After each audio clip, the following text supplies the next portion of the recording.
Kepanikan menyelimuti Tel Aviv pada pukul 10.45 pagi waktu setempat saat sebuah rudal balistik jarak jauh yang diluncurkan dari wilayah Suriah menghantam area komersial yang padat di pusat kota. Ledakan yang mengguncang bumi itu bukan ledakan biasa. Pihak berwenang mengonfirmasi bahwa rudal tersebut membawa hulu ledak termobarik, sebuah senjata yang dirancang untuk menciptakan gelombang kejut dan panas yang luar biasa, menyebabkan kehancuran masif dalam radius luas. Laporan awal dari otoritas medis dan tim penyelamat menyebutkan jumlah korban tewas setidaknya 8.000 jiwa, dengan puluhan ribu lainnya mengalami luka-luka serius. Jumlah ini diperkirakan akan terus bertambah seiring dengan upaya evakuasi yang masih berlangsung di bawah reruntuhan. Serangan ini, yang oleh banyak analis disebut sebagai terorisme negara, berskala besar, menyasar area yang penuh dengan perkantoran, pusat perbelanjaan, dan kafe-kafe yang ramai dikunjungi warga pada jam kerja. Kesaksian dari para penyintas menggambarkan kengerian yang tak terlukiskan. Saya sedang minum kopi di sebuah kafe ketika tiba-tiba terdengar suara gemuruh yang dahsyat, ujar Yael Cohen, seorang insinyur perangkat lunak yang berhasil selamat dari serangan itu. Jendela-jendela pecah, dan saya merasakan gelombang panas yang membakar. Saya melihat orang-orang di sekeliling saya terlempar ke udara. Segalanya menjadi hitam, tambahnya, dengan nada suara yang masih bergetar. Hulu ledak termobarik, yang juga dikenal sebagai bom vakum, bekerja dengan menyebarkan awan bahan bakar aerosol dan kemudian menyulutnya. Ini menciptakan ledakan dengan durasi yang lebih lama dan suhu yang jauh lebih tinggi daripada ledakan konvensional. Ledakan tersebut menyedot oksigen dari area sekitarnya, yang menyebabkan paru-paru korban hancur dan mereka yang selamat mengalami luka bakar parah dan kerusakan organ dalam. Kami melihat luka-luka yang belum pernah kami saksikan sebelumnya. Sebagian besar korban tewas karena gelombang kejut, sementara yang lainnya menderita luka bakar tingkat 3 yang mengerikan, kata Dr. Amir Lifai, Kepala Unit Gawat Darurat di Rumah Sakit Ichilov, salah satu rumah sakit utama di Tel Aviv. Menurut laporan dari lembaga forensik, banyak jasad tidak dapat diidentifikasi karena kondisi hangus dan hancur. Serangan ini terjadi hanya 72 jam setelah Angkatan Udara Israel melancarkan serangan udara ke beberapa target di sekitar Damaskus, Suriah. Israel mengklaim serangan itu menargetkan fasilitas militer yang digunakan oleh pasukan Quds Iran dan kelompok proksi mereka di wilayah Suriah. Namun, pemerintah Suriah mengklaim bahwa serangan Israel telah menghancurkan infrastruktur sipil yang vital dan menyebabkan kematian sejumlah warga sipil Suriah. Presiden Suriah, Bashar al-Assad, dalam sebuah pernyataan yang disiarkan oleh kantor berita pemerintah sana, secara tegas menyatakan bahwa peluncuran rudal ke Tel Aviv adalah tindakan balasan yang sah terhadap agresi brutal Zionis yang telah merugikan kedaulatan dan keamanan Suriah. Pernyataan tersebut menandai sebuah eskalasi konflik yang sangat berbahaya, mengubah apa yang semula merupakan perang proksi menjadi konfrontasi langsung yang mengancam stabilitas seluruh Timur Tengah. Dampak dari serangan ini meluas hingga ke sektor ekonomi. Pasar saham Tel Aviv, TASE, langsung ditutup setelah serangan, dan indeks utamanya, TA35, dilaporkan anjlok lebih dari 20% dalam waktu singkat. Kekhawatiran akan ketidakstabilan regional dan respons militer Israel yang tak terhindarkan memicu kepanikan di kalangan investor. Ini adalah pukulan telak bagi ekonomi Israel. Kepercayaan investor telah runtuh. Kita bisa melihat resesi yang parah, kata Daniel Levy, seorang analis ekonomi dari Bank Leumi. Perusahaan-perusahaan teknologi tinggi, yang merupakan tulang punggung ekonomi Israel, juga melaporkan kerugian besar, dan banyak dari mereka menghentikan operasi untuk sementara waktu. Sebagai respons cepat, Perdana Menteri Israel, Benyamin Netanyahu, segera mengumpulkan kabinet keamanan dan mengumumkan keadaan darurat nasional. Ia menyebut serangan itu sebagai tindakan teror biadab, dan bersumpah akan ada pembalasan yang keras dan tak terhindarkan. Langkah-langkah keamanan telah ditingkatkan di seluruh Israel. Di kota-kota besar seperti Haifa dan Yerusalem, pos pemeriksaan tambahan didirikan, dan personel militer dikerahkan untuk menjaga area-area strategis.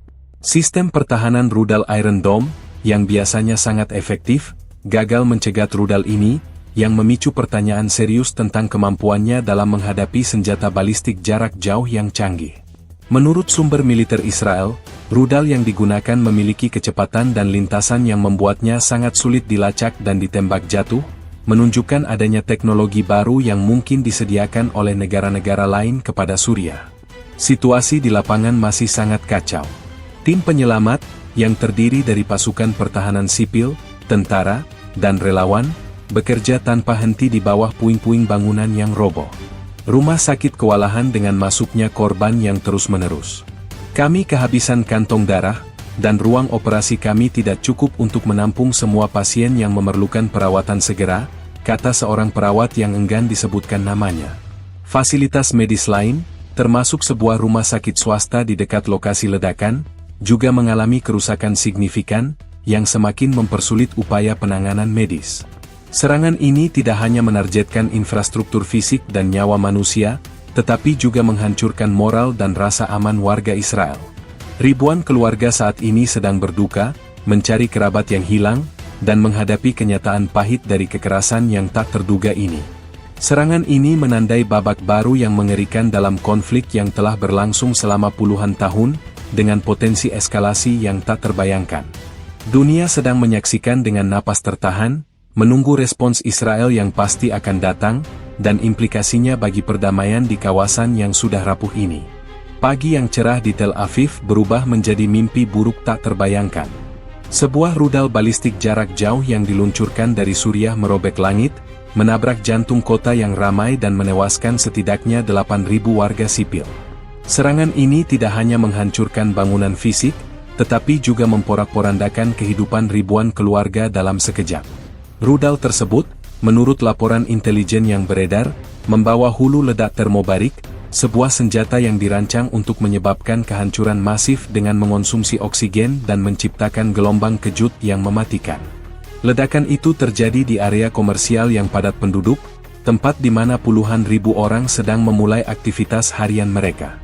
Suara ledakan terdengar hingga radius puluhan kilometer, dan asap tebal membubung tinggi, menutupi sebagian besar langit di atas kota. Rudal termobarik, yang juga dikenal sebagai bom vakum, berfungsi dengan cara yang jauh lebih merusak dibandingkan bom konvensional.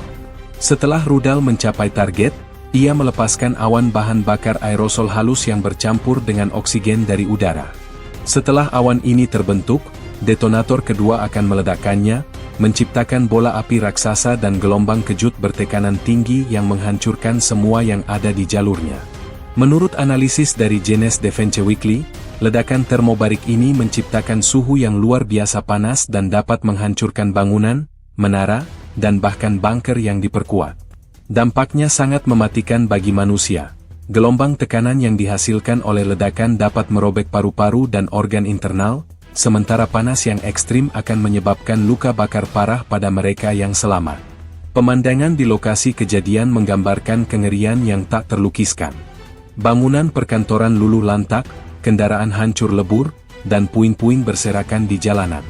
Tim penyelamat menghadapi tantangan yang sangat besar, berjuang menembus reruntuhan untuk mencari korban yang selamat dan mengevakuasi jasad-jasad yang hangus tak dikenali. Serangan ini terjadi hanya beberapa hari setelah Israel melancarkan serangkaian serangan udara ke Damaskus, Suriah.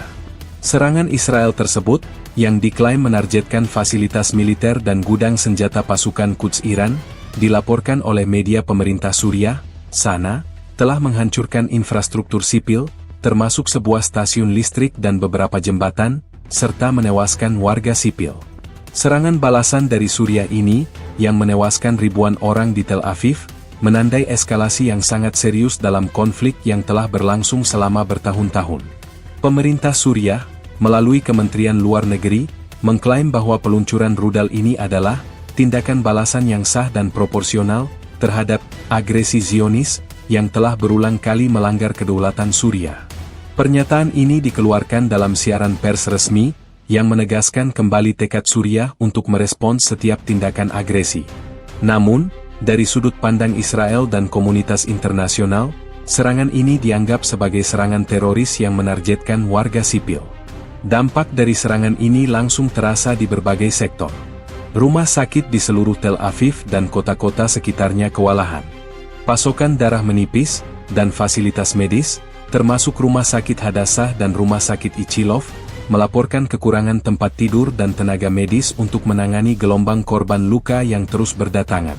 Situasi ini diperburuk oleh kerusakan pada beberapa fasilitas medis yang berlokasi dekat dengan lokasi ledakan. Salah satu klinik darurat dilaporkan hancur total, dan puluhan staf medis dilaporkan tewas atau terluka. Magen David Adom, layanan medis darurat Israel, mengeluarkan permohonan mendesak kepada warga untuk mendonorkan darah. Kami belum pernah melihat kehancuran sebesar ini. Korban tewas dan terluka terus bertambah setiap jamnya, kata seorang juru bicara Magen David Adom. Selain dampak kemanusiaan, pasar finansial Israel juga terpukul keras. Bursa Efek Tel Aviv, TASE, menghentikan perdagangan, dan indeks saham anjlok lebih dari 20% dalam hitungan menit setelah berita serangan tersebar. Investor global bereaksi panik, menarik modal dari Israel karena ketidakpastian politik dan potensi eskalasi militer yang lebih besar. Mata uang Israel, shekel, merosot tajam terhadap dolar AS dan euro. Bloomberg melaporkan bahwa serangan ini diperkirakan akan memicu resesi di Israel dan berdampak luas pada ekonomi global. Perusahaan-perusahaan teknologi tinggi, yang merupakan motor penggerak ekonomi Israel, menutup kantor mereka dan meminta para karyawan untuk bekerja dari rumah, sementara banyak perusahaan kecil dan menengah yang berlokasi di area terdampak hancur total. Serangan ini juga memicu peningkatan langkah-langkah keamanan di seluruh Israel. Pasukan Pertahanan Israel, IDF, meningkatkan kesiagaan di perbatasan utara dengan Suriah dan Lebanon. Di kota-kota besar seperti Haifa dan Yerusalem, pos pemeriksaan keamanan ditingkatkan, dan patroli militer menjadi pemandangan yang umum. Masyarakat diimbau untuk tetap tenang dan waspada, dan pemerintah mengeluarkan panduan keselamatan darurat. Perdana Menteri Israel, Benyamin Netanyahu, dalam pidato yang disiarkan di televisi nasional, mengecam serangan tersebut sebagai kekejaman biadab, dan berjanji bahwa pembalasan yang tegas dan tak terelakkan akan segera datang. Pidato ini mengisyaratkan bahwa Israel akan merespons serangan ini dengan kekuatan militer penuh, yang berpotensi memicu konflik regional yang lebih luas dan membahayakan perdamaian di Timur Tengah. Dunia kini menahan napas, menunggu respons dari Israel, dan memantau dengan cemas kemungkinan terjadinya perang terbuka antara kedua negara. Serangan rudal yang menghancurkan Tel Aviv pada 9 September 2025 bukanlah kebetulan, melainkan sebuah aksi militer yang terencana dan presisi yang menargetkan pusat kehidupan sipil. Rudal balistik yang digunakan, yang menurut intelijen Israel kemungkinan besar adalah modifikasi dari seri rudal Fateh 110 buatan Iran yang dipasok ke Suriah, diluncurkan pada pukul 10.43 pagi WIB dari sebuah lokasi di dekat kota Homs, Suriah. Peluncuran ini hanya 2 menit sebelum ledakan mengguncang Tel Aviv pada pukul 10.45 pagi waktu setempat, menunjukkan kecepatan dan ketepatan yang mengerikan. Sinyal peringatan udara yang biasanya efektif tidak sempat berbunyi, atau jika pun berbunyi, hanya memberikan waktu beberapa detik bagi warga untuk mencari perlindungan. Rudal ini menempuh jarak sekitar 600 km, menembus wilayah udara Lebanon dan Israel sebelum akhirnya jatuh tepat di area komersial di persimpangan Jalan Rothschild Boulevard dan Allenby Street, salah satu area paling ramai dan padat penduduk di Tel Aviv. Hulu ledak yang dibawa rudal tersebut adalah jenis termobarik, sebuah senjata yang dikenal karena daya hancurnya yang masif dan cara kerjanya yang unik. Tidak seperti bom konvensional yang mengandalkan fragmentasi dan gelombang kejut, hulu ledak termobarik melepaskan awan bahan bakar aerosol dan kemudian menyulutnya dengan detonator sekunder. Proses ini menciptakan ledakan yang memiliki durasi lebih lama dan intensitas panas yang jauh lebih tinggi. Ledakan ini bukan hanya meledakkan bangunan, tapi juga menghisap oksigen dari udara, menyebabkan kematian mendadak bagi mereka yang berada di dekatnya, jelas Dr. Gideon Efrat, seorang ahli senjata dari Israel Institute for National Security Studies, INSS. Gelombang kejut yang dihasilkan dapat merobek organ internal manusia, bahkan tanpa adanya luka fisik eksternal. Ini adalah jenis senjata yang dirancang untuk membunuh secara massal dan menyebabkan penderitaan yang tak terbayangkan. Laporan forensik awal dari tim Israel yang bekerja di lokasi kejadian mengonfirmasi temuan ini. Banyak korban yang ditemukan dalam kondisi utuh namun meninggal akibat kerusakan paru-paru dan organ internal. Sementara itu, Korban lain yang berada lebih dekat dengan pusat ledakan mengalami luka bakar tingkat 4 yang parah dan bahkan terurai menjadi abu. Menurut laporan dari Magen David Adom, sebagian besar korban yang berhasil diselamatkan menderita luka bakar yang mengerikan, trauma akibat gelombang ledakan, dan cedera pernapasan akibat menghirup asap dan bahan kimia dari awan termobarik. Ambulans berdatangan tanpa henti, dan tim medis darurat harus menghadapi pemandangan yang tak pernah mereka bayangkan sebelumnya. Kerusakan fisik di lokasi serangan sangat luas. Area seluas beberapa blok kota hancur total, dengan bangunan-bangunan perkantoran tinggi, kafe-kafe, dan toko-toko yang kini hanya tersisa puing-puing. Rekaman video amatir yang beredar di media sosial menunjukkan bola api raksasa yang membumbung tinggi diikuti oleh awan jamur berwarna gelap, sebuah pemandangan yang lebih mirip film kiamat daripada kenyataan. Tim pemadam kebakaran berjuang memadamkan api yang masih berkobar di beberapa lokasi, sementara tim SAR menggunakan peralatan berat untuk mengangkat beton yang runtuh dan mencari korban yang mungkin masih terjebak di bawah reruntuhan. Serangan ini juga menimbulkan pertanyaan serius tentang kemampuan sistem pertahanan rudal Israel, Iron Dome. Meskipun Iron Dome terkenal efektif dalam mencegat ribuan roket yang diluncurkan oleh Hamas dan Hizbullah, sistem ini gagal total dalam kasus ini. Menurut pernyataan resmi dari juru bicara IDF, rudal yang diluncurkan dari Suriah memiliki kecepatan dan lintasan yang membuatnya sangat sulit dideteksi dan ditembak jatuh. Ini adalah rudal balistik canggih, bukan roket buatan tangan.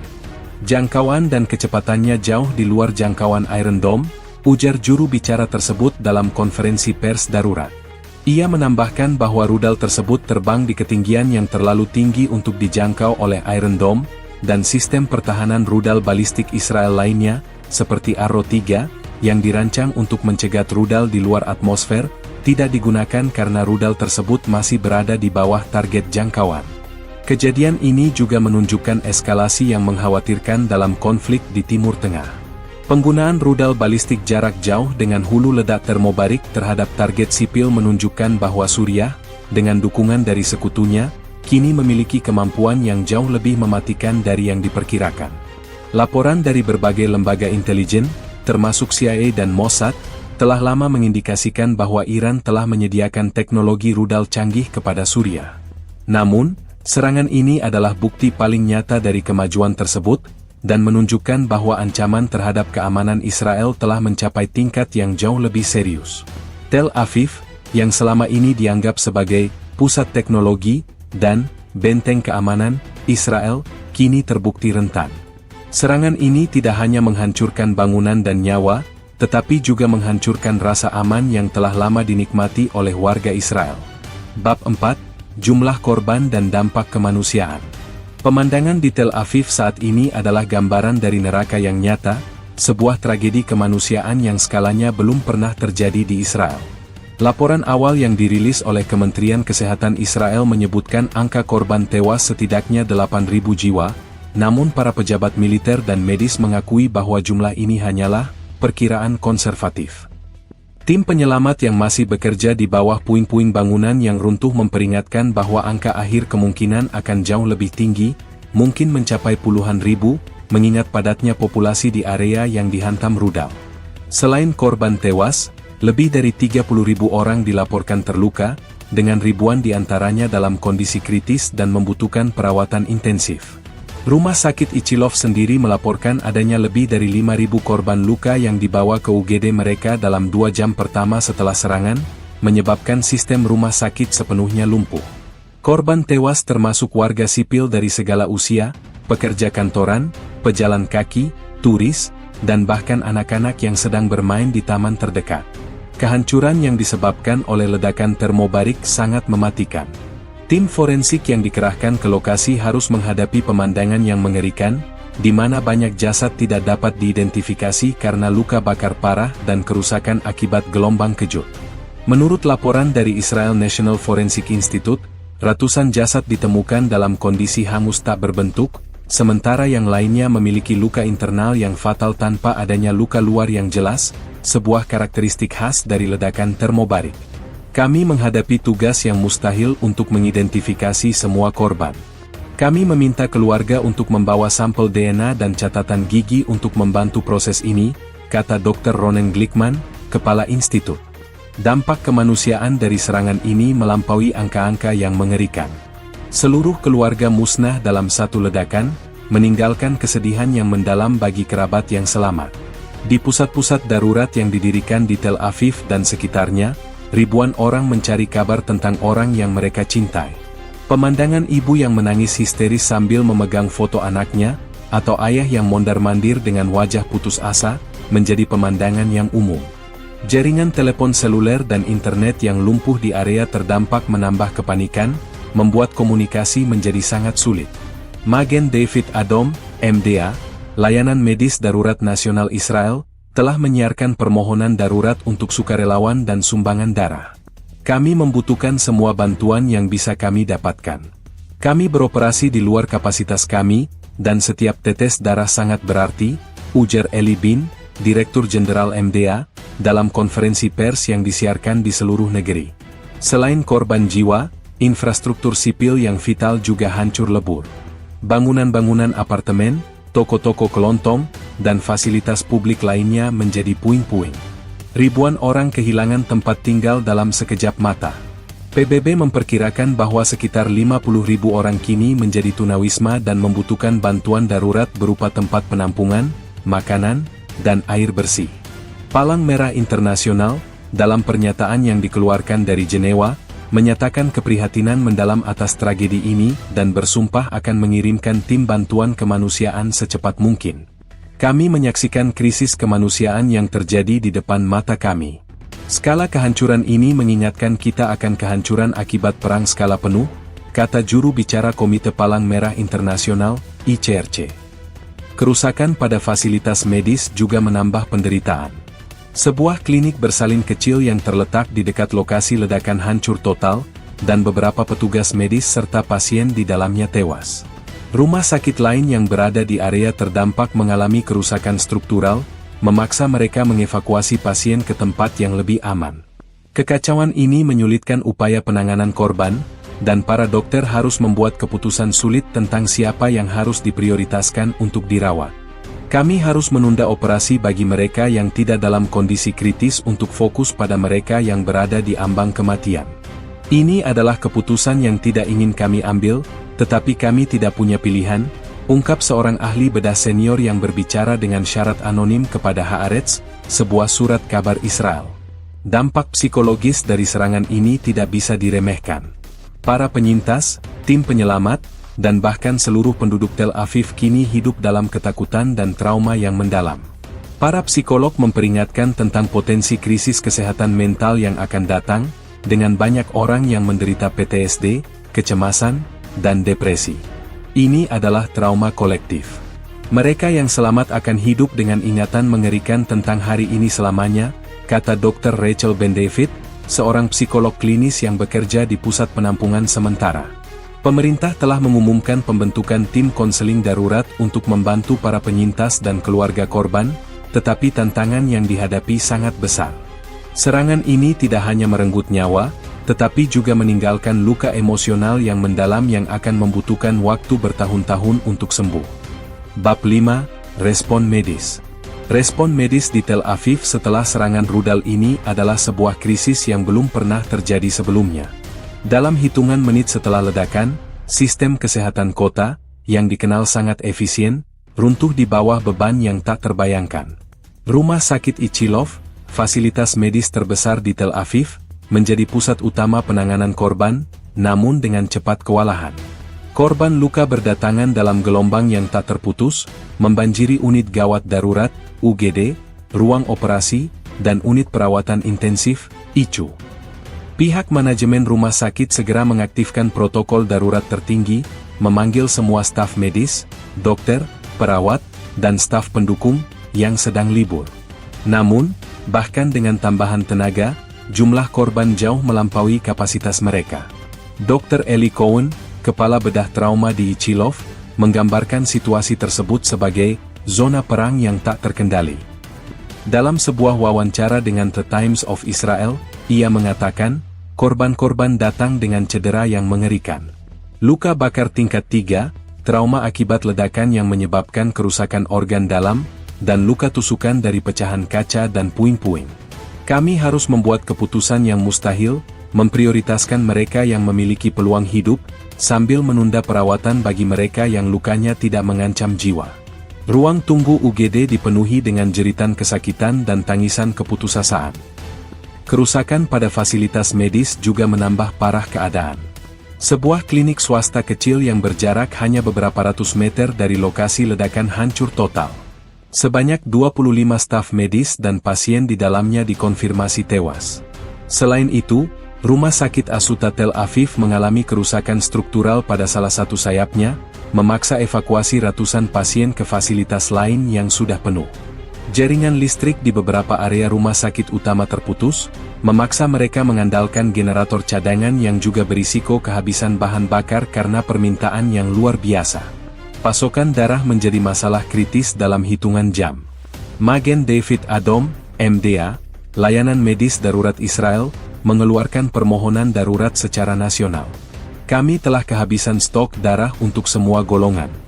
Kami memohon kepada semua warga yang memenuhi syarat untuk segera mendatangi pusat-pusat donor darah, bunyi pernyataan resmi mereka.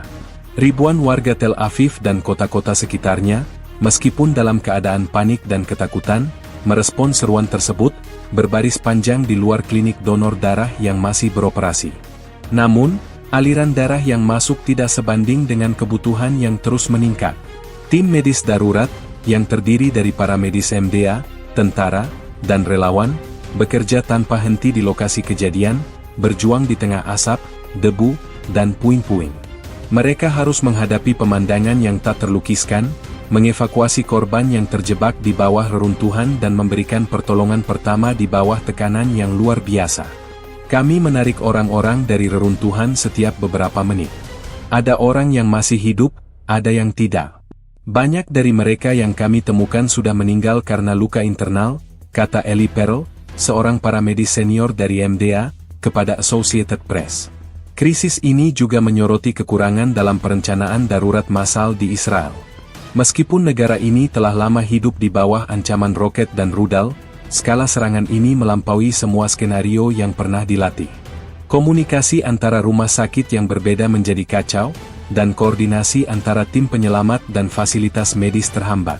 Menteri Kesehatan Israel, Yuli Edelstein, dalam pidatonya yang disiarkan di televisi, mengakui adanya kelemahan dalam respons awal. Kami tidak pernah membayangkan skala kehancuran sebesar ini. Kami akan belajar dari tragedi ini dan memperbaiki sistem kami, tetapi saat ini, kami memohon kesabaran dan dukungan dari masyarakat. Dukungan medis dari luar negeri mulai berdatangan. PBB, bersama dengan beberapa negara sekutu Israel, mengumumkan rencana untuk mengirimkan bantuan medis, termasuk tim dokter spesialis, pasokan obat-obatan, dan peralatan medis darurat. Namun, proses pengiriman bantuan ini diperkirakan akan memakan waktu, sementara para dokter di Israel berjuang setiap detik untuk menyelamatkan nyawa. Pemandangan ruang tunggu rumah sakit yang penuh dengan anggota keluarga yang putus asa menunggu kabar tentang orang yang mereka cintai menjadi pemandangan yang menyayat hati. Ini adalah bencana medis yang tak terbayangkan, kata Dr. Ronit Harel, seorang perawat yang telah bekerja selama lebih dari 20 tahun di Ichilov. Kami telah melihat trauma sebelumnya, tetapi ini adalah tingkat yang sama sekali berbeda. Ini adalah pembantaian massal yang menuntut respons yang sama masifnya, dan kami tidak siap. Bab 6, Latar Belakang Konflik. Serangan rudal balistik terhadap Tel Aviv bukanlah insiden yang berdiri sendiri, melainkan puncak dari eskalasi ketegangan yang telah membara antara Israel dan Suriah, dengan Iran sebagai pemain kunci di baliknya. Beberapa hari sebelum tragedi di Tel Aviv, pada 6 September 2025, Angkatan Udara Israel, IAF, melancarkan serangkaian serangan udara besar-besaran di sekitar ibu kota Suriah, Damaskus. Israel mengklaim serangan itu sebagai operasi yang ditargetkan dan sah untuk menghancurkan fasilitas militer strategis milik pasukan Quds Iran, sebuah cabang elit dari Korps Garda Revolusi Iran, dan gudang senjata milik milisi pro-Iran yang beroperasi di Suriah. Juru bicara militer Israel menyatakan bahwa operasi tersebut dirancang untuk mencegah transfer senjata canggih, termasuk rudal presisi dan drone tempur, yang diyakini akan digunakan untuk menyerang Israel di masa depan. Menurut laporan dari Haaretz, serangan tersebut berhasil menghancurkan beberapa fasilitas komando, pusat logistik, dan gudang amunisi. Namun, narasi yang disampaikan oleh pemerintah Suriah sangat berbeda. Melalui kantor berita pemerintah, SANA, Suriah menuduh Israel melakukan agresi biadab yang menargetkan infrastruktur sipil. Laporan SANA mengklaim bahwa serangan udara Israel menghancurkan sebuah stasiun pembangkit listrik utama di luar Damaskus, sebuah jembatan vital yang menghubungkan dua kota, dan beberapa bangunan tempat tinggal di pinggiran kota. Laporan tersebut juga menyebutkan bahwa puluhan warga sipil, termasuk perempuan dan anak-anak, tewas dalam serangan Israel, dan ratusan lainnya terluka. Pemerintah Suriah menegaskan bahwa tindakan Israel tersebut merupakan pelanggaran terang-terangan terhadap kedaulatan negara mereka dan hukum internasional. Ini bukan lagi sekadar menargetkan teroris. Ini adalah upaya sistematis untuk melumpuhkan infrastruktur sipil kami dan meneror rakyat kami, kata Menteri Luar Negeri Suriah, Faisal Mekdad, dalam sebuah pernyataan yang disiarkan oleh televisi pemerintah. Sejak pecahnya Perang Saudara Suriah pada tahun 2011, Israel telah berulang kali melakukan serangan udara di Suriah, dengan alasan untuk mencegah Iran dan sekutunya, termasuk Hizbullah Lebanon, membangun basis militer permanen di perbatasan Israel. Israel telah melihat kehadiran militer Iran di Suriah sebagai ancaman eksistensial, dan telah menerapkan apa yang disebut sebagai kampanye di antara perang, untuk menekan Teheran dan proksinya. Serangan-serangan ini biasanya menargetkan pengiriman senjata, pabrik amunisi, dan markas militer yang dioperasikan oleh Iran dan milisi yang didukungnya. Namun, serangan pada 6 September 2025, secara signifikan lebih intens dan merusak dibandingkan serangan-serangan sebelumnya, menandakan peningkatan dramatis dalam ambisi dan cakupan operasi Israel.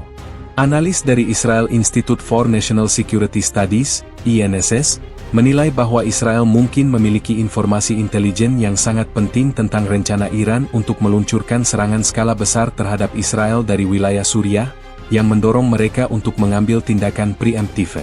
Pemerintah Suriah, yang didukung oleh Iran dan Rusia, telah berulang kali memperingatkan Israel bahwa tindakan mereka tidak akan dibiarkan tanpa balasan. Meskipun Suriah telah lama memiliki kemampuan rudal, mereka selama ini relatif menahan diri untuk tidak melakukan serangan langsung ke wilayah Israel. Serangan rudal balistik di Tel Aviv, yang menewaskan ribuan warga sipil, merupakan pergeseran kebijakan yang sangat signifikan.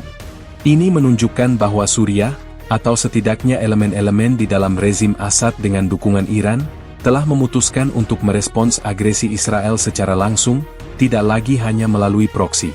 Sumber anonim dari Kementerian Pertahanan Suriah, yang dikutip oleh kantor berita Reuters, mengatakan bahwa rudal yang digunakan dalam serangan itu adalah rudal Fateh 110 yang telah dimodifikasi, dengan bantuan teknis dari insinyur Iran, untuk membawa hulu ledak termobarik dan memiliki akurasi yang lebih baik.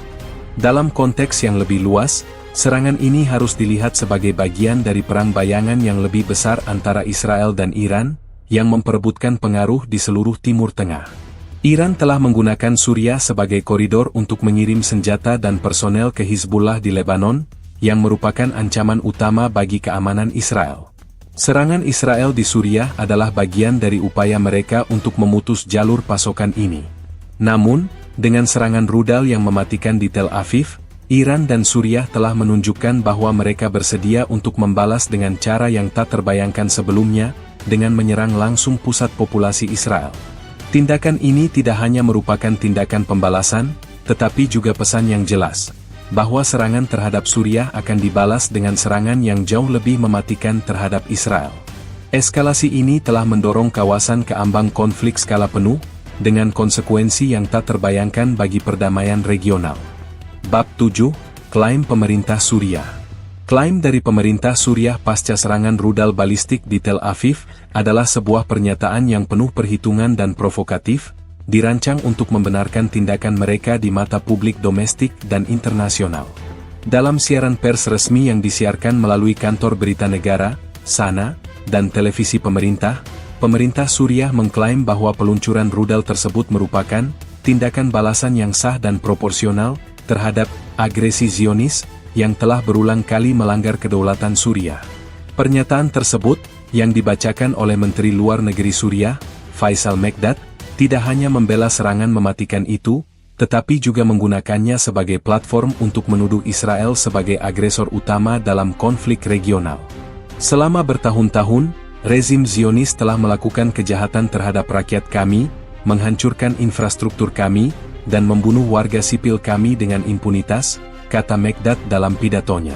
Serangan terhadap Damaskus pada tanggal 6 September, yang menghancurkan fasilitas vital dan membunuh puluhan warga sipil, adalah contoh terbaru dari kebijakan terorisme negara Israel. Tanggapan kami adalah wajar dan diperlukan untuk menegaskan bahwa kedaulatan kami tidak dapat dilanggar. Setiap tindakan agresi akan dibalas dengan tindakan yang setara. Klaim ini, meskipun ditolak keras oleh Israel dan sebagian besar negara Barat, resonan di kalangan pendukung pemerintah Suriah dan sekutu regionalnya, termasuk Iran dan Hizbullah. Mereka melihat serangan itu sebagai demonstrasi kekuatan dan tekad untuk menentang dominasi militer Israel. Klaim Suriah juga secara eksplisit menargetkan warga sipil Israel dengan tujuan untuk menimbulkan ketakutan dan kerugian, namun disamarkan sebagai respons militer yang sah. Menurut analisis dari Institute for the Study of War, ISW, keputusan untuk menargetkan area komersial yang padat penduduk di Tel Aviv bukanlah kesalahan, melainkan pilihan strategis yang disengaja. Ini adalah pesan yang jelas bahwa jika Israel menyerang warga sipil Suriah, maka warga sipil Israel juga tidak akan aman. Dalam sebuah wawancara dengan Press TV, saluran berita berbahasa Inggris milik negara Iran, seorang analis politik yang pro-Assad, Dr. Ibrahim Al-Hassan, menyatakan, Israel harus memahami bahwa perangnya tidak lagi hanya akan terjadi di wilayah Suriah. Keamanan mereka bergantung pada keputusan untuk menghentikan agresi terhadap kami. Sikap Suriah ini juga didukung oleh sekutu utamanya, Moskow, yang memiliki pangkalan militer di Suriah dan memberikan dukungan signifikan kepada rezim Assad, mengeluarkan pernyataan yang, meskipun tidak secara langsung membenarkan serangan rudal, mengkritik keras tindakan Israel di Suriah.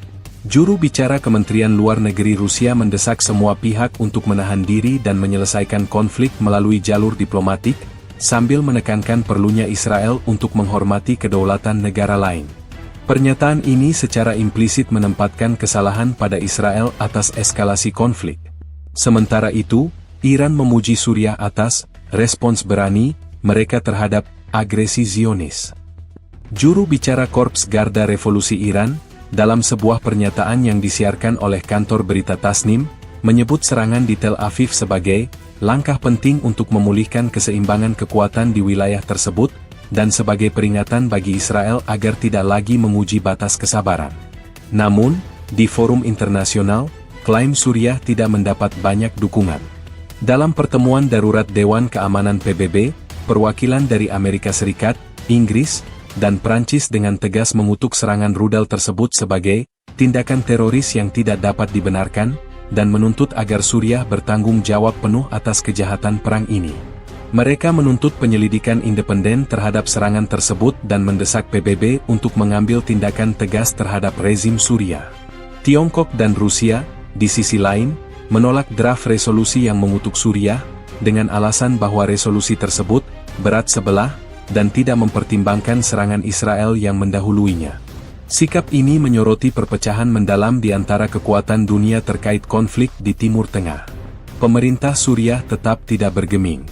Dalam konferensi pers lanjutan, Menteri Luar Negeri Mekdad menolak tuduhan kejahatan perang dan menuduh Israel sebagai pihak yang telah melakukan kejahatan kemanusiaan selama puluhan tahun.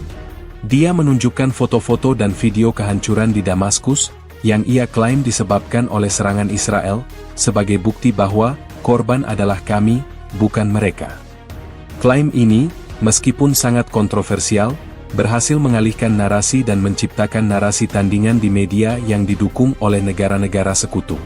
Dengan memposisikan diri mereka sebagai korban yang terpaksa membalas, pemerintah Suriah berusaha memenangkan dukungan opini publik di dunia Arab dan Muslim, dan pada saat yang sama mengirimkan pesan yang jelas kepada Israel, era serangan tanpa balasan telah berakhir.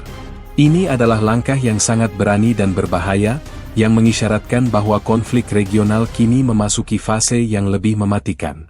Bab 8, Reaksi Pemerintah Israel. Reaksi pemerintah Israel terhadap serangan rudal yang mematikan di Tel Aviv sangat cepat, marah, dan tanpa kompromi, mencerminkan kejutan dan kemarahan publik yang mendalam.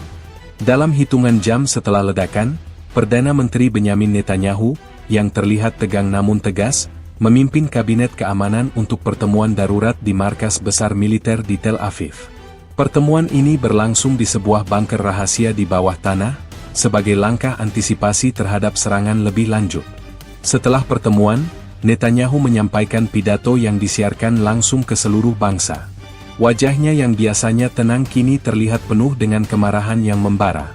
Dalam pidatonya, Netanyahu menyebut serangan itu sebagai tindakan terorisme biadab yang ditujukan untuk membantai warga sipil yang tidak bersalah. Ia bersumpah akan ada pembalasan yang keras, tak terhindarkan, dan tak proporsional terhadap Suriah dan semua pihak yang bertanggung jawab. Suriah telah membuat kesalahan besar yang akan mereka sesali selama beberapa generasi, kata Netanyahu dengan nada suara yang bergetar. Mereka telah menyeberangi garis merah yang paling suci. Kita akan membalas dengan kekuatan yang belum pernah terlihat. Musuh-musuh kita akan membayar harga yang tak terbayangkan. Pernyataan ini segera menjadi berita utama di seluruh dunia, mengisyaratkan bahwa Israel akan melancarkan operasi militer besar-besaran, kemungkinan besar melampaui serangan udara biasa. Sebagai respons langsung, Angkatan Pertahanan Israel, IDF, segera mengumumkan pengerahan pasukan darat dalam jumlah besar di perbatasan utara, sebuah langkah yang secara luas diinterpretasikan sebagai persiapan untuk invasi ke Suriah. Puluhan ribu tentara cadangan dipanggil untuk bertugas, dan sistem pertahanan rudal Arrow 3 dan David's Sling ditempatkan dalam siaga penuh. Juru bicara IDF, dalam konferensi pers, menegaskan bahwa langkah-langkah keamanan telah ditingkatkan ke tingkat tertinggi. Kami tidak akan membiarkan ada celah lagi. Namun, kegagalan Iron Dome dalam mencegat rudal balistik ini tetap menjadi sumber kritik dan kekhawatiran yang serius di kalangan publik Israel. Pemerintah berjanji akan melakukan penyelidikan mendalam untuk memahami mengapa sistem pertahanan andalan mereka gagal. Di level diplomatik, pemerintah Israel meluncurkan kampanye global untuk mengutuk serangan tersebut dan menggalang dukungan internasional. Duta Besar Israel untuk PBB segera mengajukan permohonan untuk pertemuan darurat Dewan Keamanan PBB, mendesak komunitas internasional untuk secara eksplisit mengutuk Suriah atas kejahatan perang yang dilakukannya. Ini adalah serangan yang disengaja terhadap warga sipil. Ini adalah kejahatan terhadap kemanusiaan, kata Duta Besar Israel dalam pidatonya yang penuh emosi di PBB. Dunia harus bertindak sekarang untuk menghentikan rezim Assad dan para pendukungnya. Israel juga mengirimkan tim diplomatik ke ibu kota utama di seluruh dunia, termasuk Washington, London, dan Paris, untuk meyakinkan sekutu-sekutu mereka agar mendukung respons militer yang kuat terhadap Suriah. Dampak dari serangan rudal ini juga memicu krisis politik di dalam negeri. Pemerintah koalisi yang dipimpin Netanyahu menghadapi tekanan besar dari oposisi, yang menuduh mereka gagal dalam melindungi warga negara. Pemimpin oposisi, Yair Lapid, meskipun menyatakan dukungan penuh untuk respons militer terhadap Suriah, mengkritik keras pemerintah karena kelalaian yang mematikan. Ia menuntut penyelidikan mendalam dan mempertanyakan mengapa intelijen Israel gagal mendeteksi ancaman rudal ini.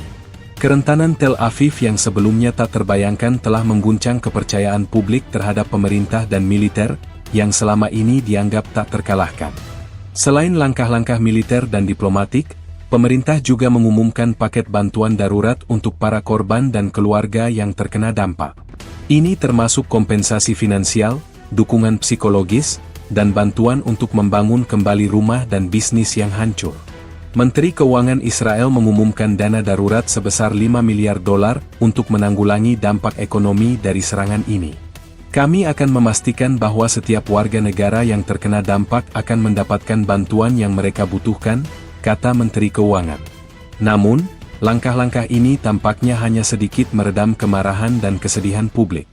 Meskipun Netanyahu dan pemerintahnya bersikeras untuk melakukan pembalasan, ada juga suara-suara di dalam militer dan badan intelijen Israel yang memperingatkan tentang potensi eskalasi yang lebih luas. Sebuah laporan dari Israel Hayom, sebuah surat kabar yang umumnya pro-Netanyahu, mengutip sumber militer yang mengatakan bahwa respons militer yang terlalu agresif dapat memicu respons balasan dari Iran, yang dapat melibatkan Hizbullah di Lebanon dan mengancam keamanan di seluruh perbatasan Israel. Kita harus bertindak dengan hati-hati. Balasan yang kita lancarkan harus efektif tetapi tidak memicu perang regional, kata sumber tersebut.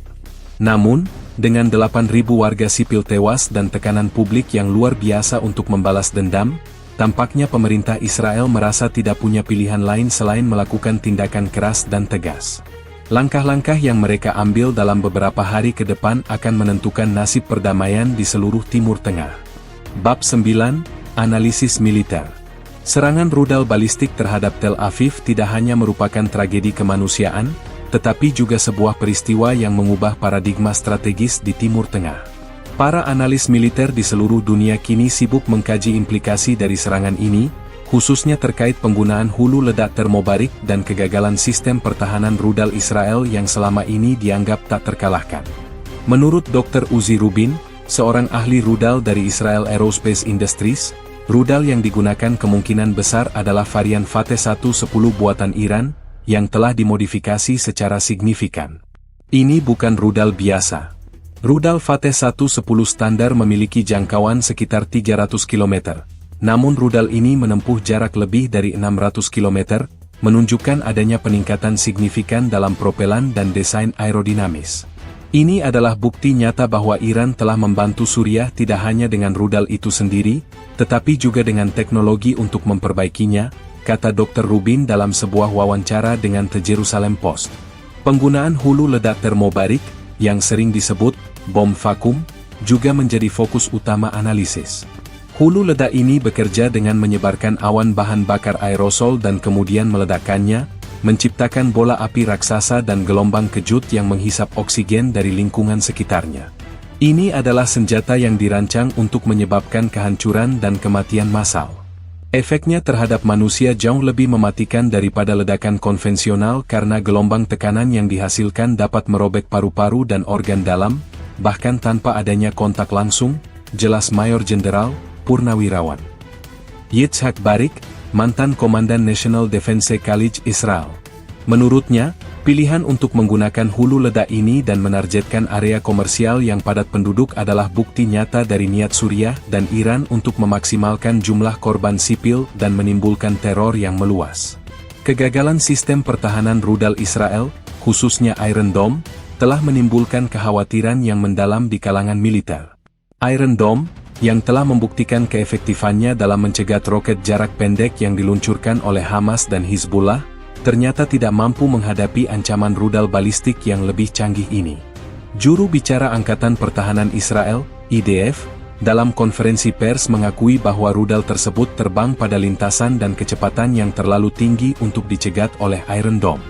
Iron Dome dirancang untuk ancaman jarak dekat hingga menengah.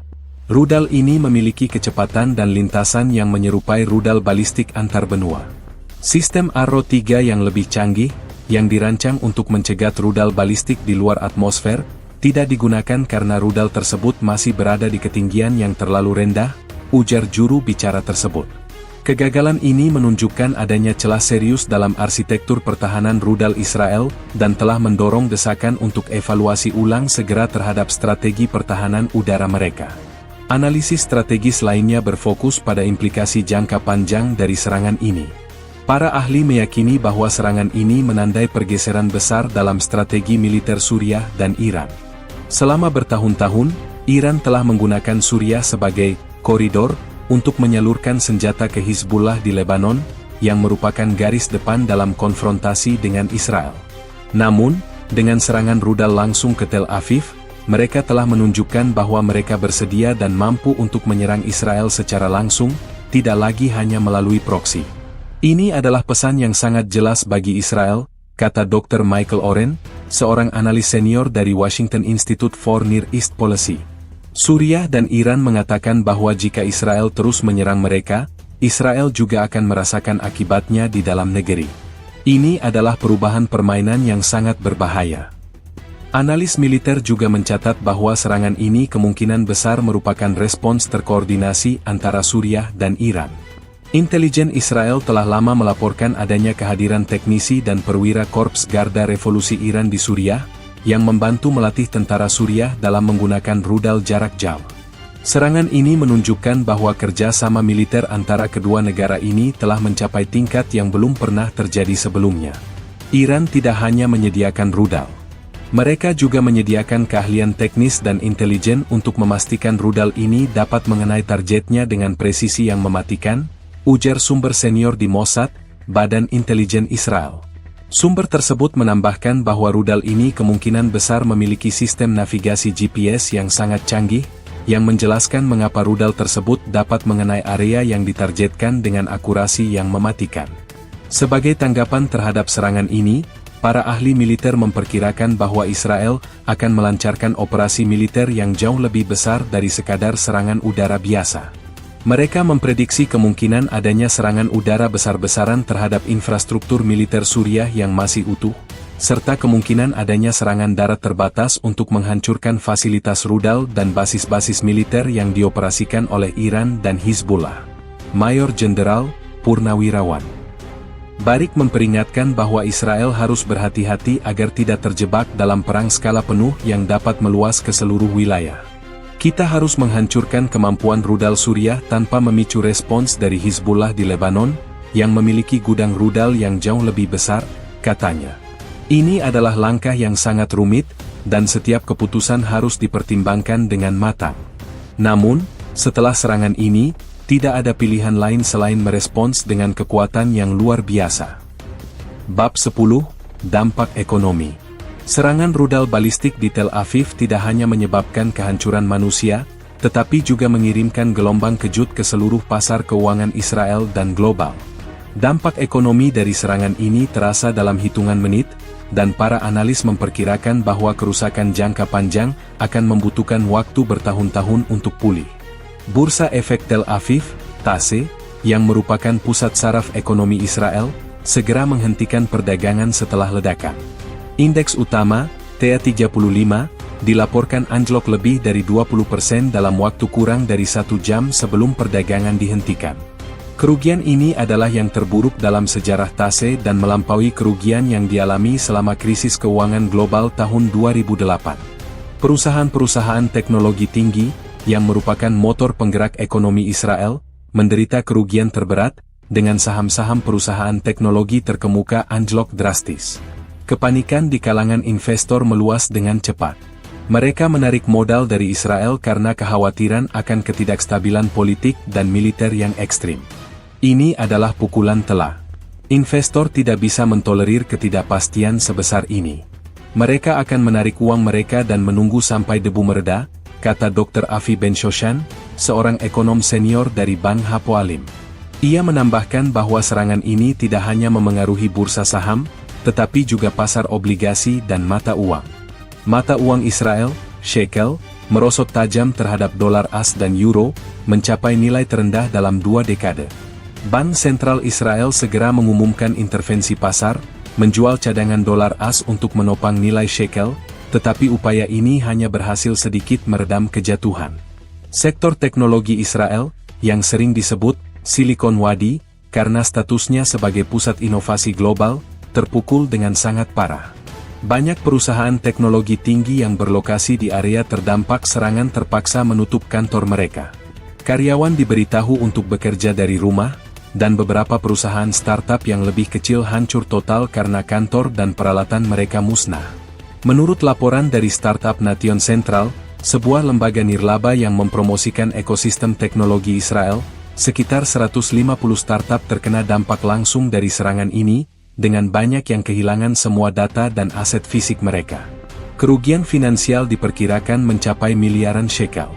Ini bukan hanya masalah kerusakan fisik. Kepercayaan investor, yang merupakan darah kehidupan bagi sektor ini, telah runtuh, kata Oren Shai, seorang investor Ventura yang berbasis di Tel Aviv. Selain sektor finansial dan teknologi, sektor pariwisata Israel juga diperkirakan akan menderita kerugian besar. Setelah berita serangan tersebar luas, maskapai penerbangan internasional segera membatalkan penerbangan ke Bandara Ben Gurion di Tel Aviv. Wisatawan dan pebisnis yang berada di Israel bergegas untuk meninggalkan negara itu. Perusahaan pariwisata melaporkan pembatalan massal dari pemesanan hotel dan tur, dan banyak yang memperkirakan bahwa sektor ini tidak akan pulih setidaknya selama beberapa tahun. Menurut data dari Kementerian Pariwisata Israel, industri pariwisata menyumbang sekitar 3% dari PDB Israel, dan kerugian dari serangan ini diperkirakan mencapai ratusan juta dolar.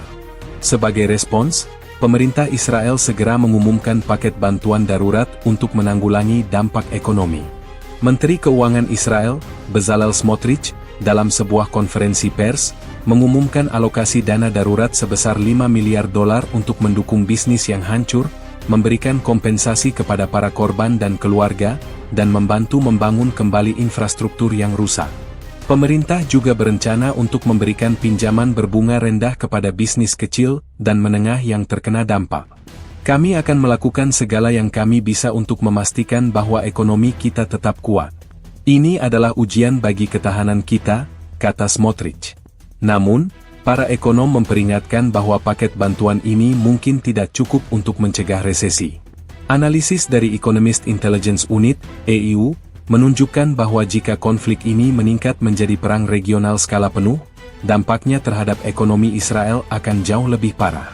Mereka memperkirakan bahwa PDB Israel dapat menyusut hingga 10% dalam tahun pertama perang, dengan tingkat pengangguran melonjak dan inflasi tidak terkendali. Krisis ini tidak hanya lokal. Ini adalah peringatan bagi seluruh pasar global.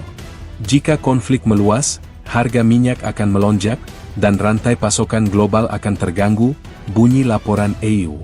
Serangan ini menunjukkan bahwa stabilitas ekonomi Israel sangat rentan terhadap konflik militer, dan risiko geopolitik di Timur Tengah kini lebih tinggi dari sebelumnya. Tel Aviv, yang selama ini dianggap sebagai oasis ekonomi, kini harus menghadapi kenyataan pahit bahwa kemakmuran mereka bergantung pada perdamaian yang sangat rapuh. Bab 11, Langkah-langkah Keamanan Nasional. Serangan rudal yang menghancurkan Tel Aviv telah memicu respons keamanan nasional yang belum pernah terjadi sebelumnya di seluruh Israel. Pemerintah, yang terguncang oleh kerentanan yang tiba-tiba terungkap, segera mengambil langkah-langkah drastis untuk mengamankan negara dan mencegah serangan lebih lanjut. Dalam beberapa jam setelah ledakan, Angkatan Pertahanan Israel, IDF, mengumumkan peningkatan status siaga ke level tertinggi di seluruh negeri.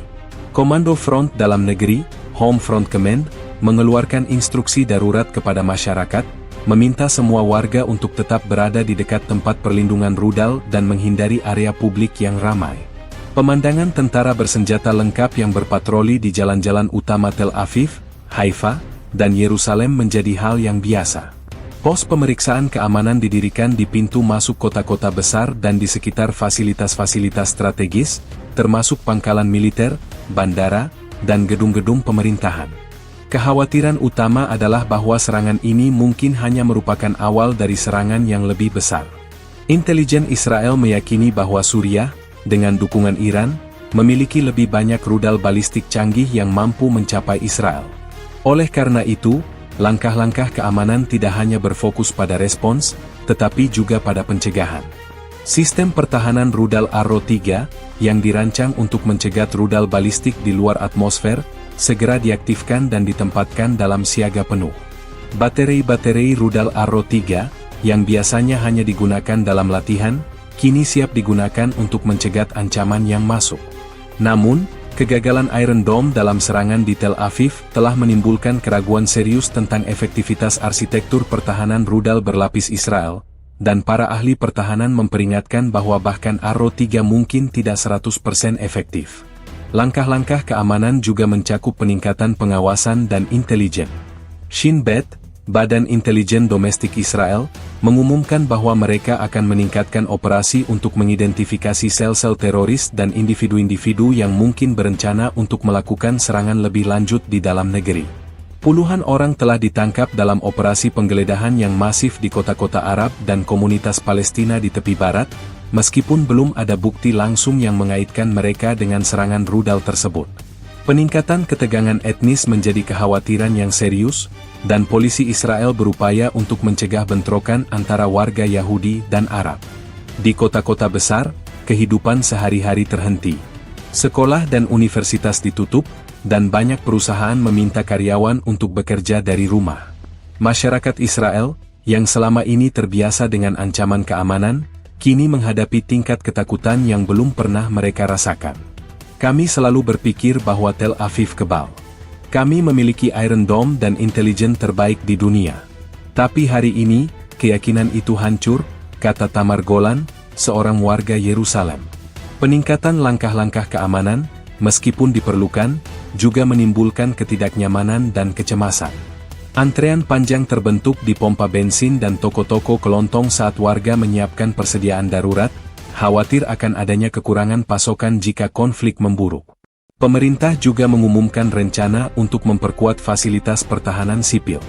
Ada desakan untuk memperluas dan memperkuat tempat-tempat perlindungan rudal di seluruh negeri, terutama di area-area yang kurang terlindungi.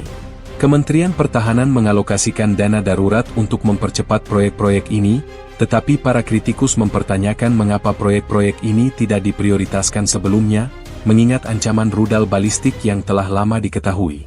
Mantan Kepala Komando Front Dalam Negeri, Mayor Jenderal Purnawirawan Avi Benayahu, dalam sebuah wawancara dengan Netnews, mengakui adanya kekurangan dalam kesiapan Israel. Kami fokus pada ancaman yang paling mungkin, yaitu roket-roket Hizbullah. Kami meremehkan ancaman dari rudal balistik canggih yang diluncurkan dari Suriah. Kami harus belajar dari kesalahan ini, dan itu adalah sesuatu yang akan kami lakukan, katanya. Serangan ini juga telah memicu perdebatan politik tentang strategi keamanan nasional Israel. Para politisi oposisi menuduh pemerintah gagal dalam melindungi warga, sementara para pendukung pemerintah berpendapat bahwa tidak ada pemerintah yang dapat menghentikan serangan yang disengaja seperti ini. Perdana Menteri Netanyahu berjanji untuk tidak hanya membalas, tetapi juga untuk melakukan tindakan yang diperlukan untuk memastikan keamanan warga Israel dalam jangka panjang. Janji ini, yang sering kali diucapkan oleh para pemimpin Israel dalam krisis, kini memiliki arti yang jauh lebih serius. Rakyat Israel menuntut tindakan nyata, bukan hanya kata-kata. Langkah-langkah keamanan yang kini diterapkan hanyalah permulaan. Masa depan keamanan Israel, yang selama ini dianggap tak tergoyahkan, kini berada di persimpangan jalan yang berbahaya.